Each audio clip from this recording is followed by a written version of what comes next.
તાપીની Aryan paper મિલમાં conveyor belt પરથી waste પેપરની ગાંસડી પડતા એક કામદારનું મોત થયું હતું.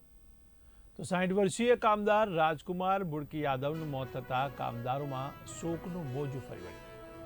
ત્યારે રાજકુમાર બુડકી યાદવ ગત રાત્રે મિલમાં કન્વેયર બેલ્ટ પર વેસ્ટ પેપરની ગાંસડી મૂકી રહ્યા હતા ત્યારે અચાનક જ ભારે ગાંસડી તેમની ઉપર પડી હતી.